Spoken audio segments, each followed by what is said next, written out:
Hi, I'm Simon, and today I'm going to be comparing the two computer games, Hitchhiker's Guide to the Galaxy and The Things That Go Bump in the Night. Firstly, I'm going to be discussing how you play and work both of these games. I'm going to firstly talk about the game Hitchhiker's Guide to the Galaxy. This game was originally released back in 1984. The game itself is very plain and quite basic. It also has an extremely plain layout to it. This is because it has no colour, images, sound or graphics. Both these games can also only be played in a one-player mode. This is because they are not team-playing games. The game types are problem-solving and challenging games. Both of these games have very basic imagery. The gameplay is also quite plain and average too. To play the game, you have to follow on-screen instructions on the screen.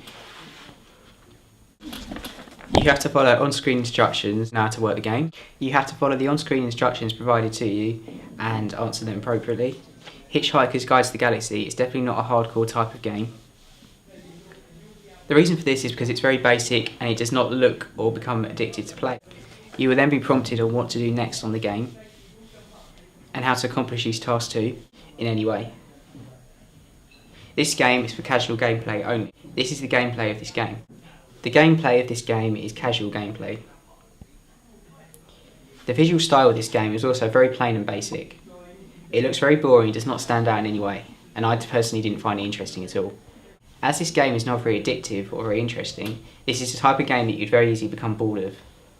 Therefore, there's no real danger of becoming addicted to this game. As this game is quite old now, because it's from the 80s era, there's been many games out now that are more modern and that replace this game, which are much better. They're also more exciting to play than the original. This game does contain some uniqueness. The uniqueness of this game is that it's quite old now and not many people will play it anymore. This makes it quite unique because it means it's quite very often played. I'm now going to discuss the game The Things That Go Bump in the Night. This game is quite similar to Hitchhikers in some ways.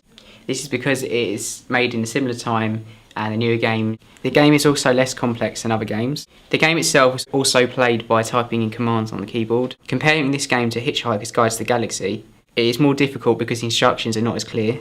You also sometimes have to guess what to do, which is a bit stupid. The graphics are also plain black and white, which is quite dull and boring. It is just a black screen when you type in your commands. There is also no sound as well. The visual style is not very interesting because all you have to do is type in commands. This game could also be quite difficult to be played by dyslexic people. The reason for this is because they may experience difficulty typing words and reading words. As with Hitchhikers, it is not very addictive because it's quite a boring and plain game. And it can get very boring after a while and it doesn't look very appealing. Compared to modern games, this game has its uniqueness because it is not played anymore to this day. This game is laid out well to make it easy to understand. Personally, overall, I preferred Hitchhiker's Guide to the Galaxy. This is because it did include some colour in it, whereas The Things That Go Bump in the Night had no colour at all.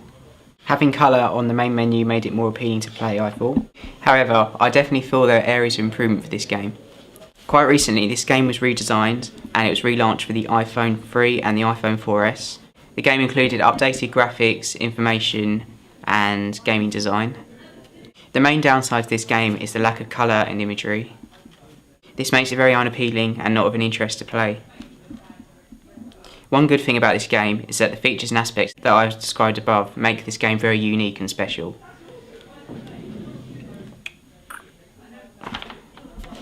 Overall, I think these games are very, very similar in a lot of ways. However, they do provide light entertainment for some people. But no, neither of them would be played in a very addictive way. Thanks for watching my video blog review on these two games. Goodbye.